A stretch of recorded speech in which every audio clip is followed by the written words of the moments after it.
நீங்கள் எழுதியிருக்க நூல்கள் மொத்தம் எத்தனை இது வரைக்கும்? சுமார் 52 53 புத்தகங்கள் எழுதியிருக்கு. உங்களுடைய புக்கை படித்து அதனுடைய ரியாக்ஷன், உங்களுடைய நண்பர்கள் வட்டத்திலேருந்து வந்த ரியாக்ஷன், குறிப்பாக அந்த வேத வரிகள் புக்கெல்லாம் ரொம்ப என்ன சொல்கிறாங்க? புக்கை படித்தவங்க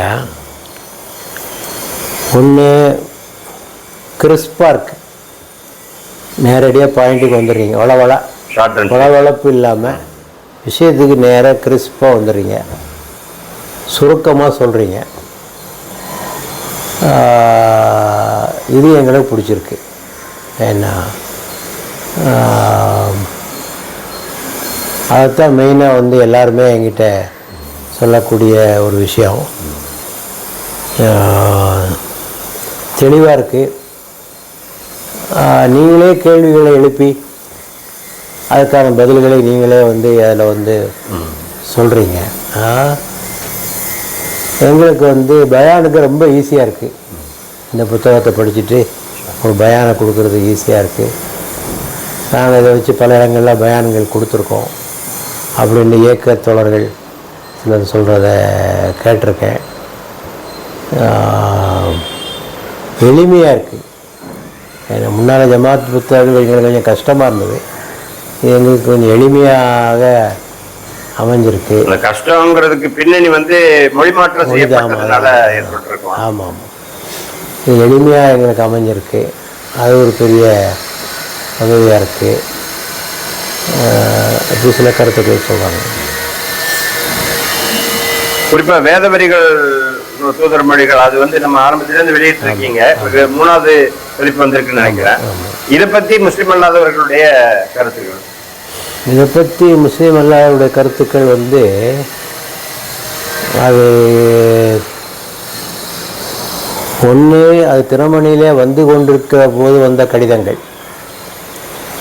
அதில் நான் ஒரு தப்பு பண்ணிட்டேன். சுமார் இவ்வளோ கடிதம் இருக்கும், இடத்த அடைச்சிட்டு இருக்குன்னு சிறப்பு தூக்கி போட்டேன். அதில் வந்த ரியாக்ஷன்ஸை படித்தா நீங்கள் எல்லாம் புரிஞ்சுக்கலாம். அதே மாதிரி அது புத்தகமாக வந்த பிறகு வந்த ரியாக்ஷன்ஸ், அது ஒரு கணிசமான அளவுக்கு கடிதங்கள் வந்தன. அது வந்து ரொம்ப நல்லா படித்தவர்கள், மேல்மட்டத்தில் உள்ளவங்கள்லாம் எழுதுனாங்க. அதில் தினமணியில் வந்துட்டு இருக்கிற போய் 1-2 உதாரணங்களை சொல்கிறேன். நாம் வந்து ஒரு சீசனலாக போட்டோம், அந்தந்த காலத்துக்கு ஏற்றபடி போட்டதுனால அது கொஞ்சம் வேகமாக சென்றடைந்தது. உதாரணத்துக்கு தேர்தல் காலம், யாரை பதவியில் அமர்த்த வேண்டும் போட்டோம். ரசூலுல்லாஹ் சொன்னது, பதவிக்கு இயங்குபவர்களை பதவியில் அமர்த்தாதீர்கள் அப்படி வரிசையாக போட்டோம். ராம்தாஸ் ஒரு கூட்டத்தில் அதை எடுத்துக்கிட்டார் கையில், தினமணியை பாருங்கள், நபிகள் நாயகம் சொல்லியிருக்காரு, இப்படிப்பட்ட ஆட்களைத்தான் நாங்கள் உருவாக்க விரும்புகிறோம் சொல்கிறார், கூட்டத்தில் சொல்கிறார் இல்லையா? அதே மாதிரி மினிஸ்டர் ராஜாராம் ஜெயலலிதா அமைச்சரவையில் இருந்துட்டு வெளியே வந்துட்டார். 2 பேருக்கும் கொஞ்சம் கருத்து வேறுபாடு. அப்போ தான் அது கல்யாணம் நடக்குது.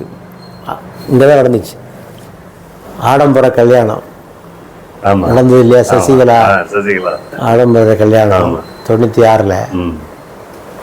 அப்போ ஒரு போட்டோம், ஆடம்பரம் படாடோகம் வீண் வரையம் போட்டு அது சம்பந்தமான அதிசயெல்லாம் தற்செயலாக அந்த சமயத்தில் மக்கள் அவர் சந்திக்க போயிருக்காங்க.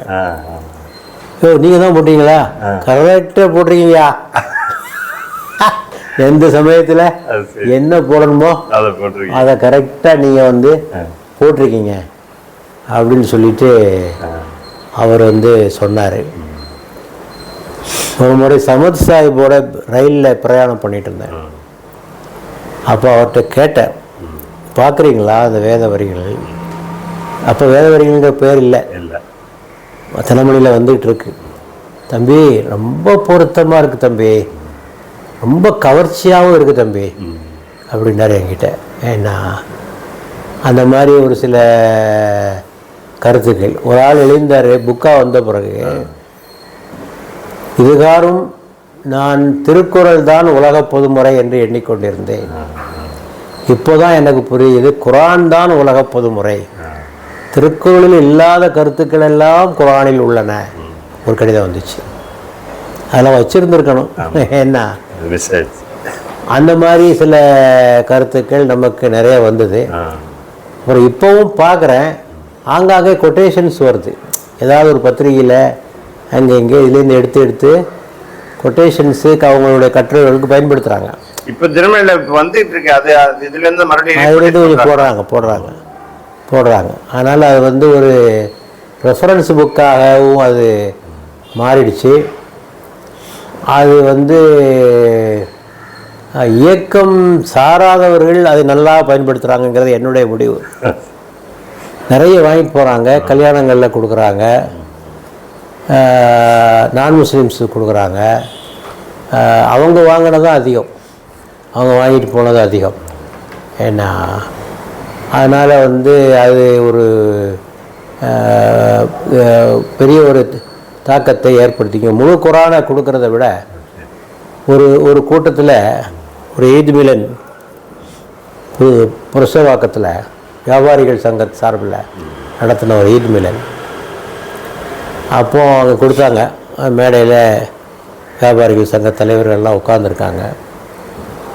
அப்போது அந்த ஒரு ஹோட்டல் அதிபர் அவர் படிச்சுட்டு தம்பி ஒரு 30 புக்கு அனுப்புங்க அப்படின்ட்டு போயிட்டார்.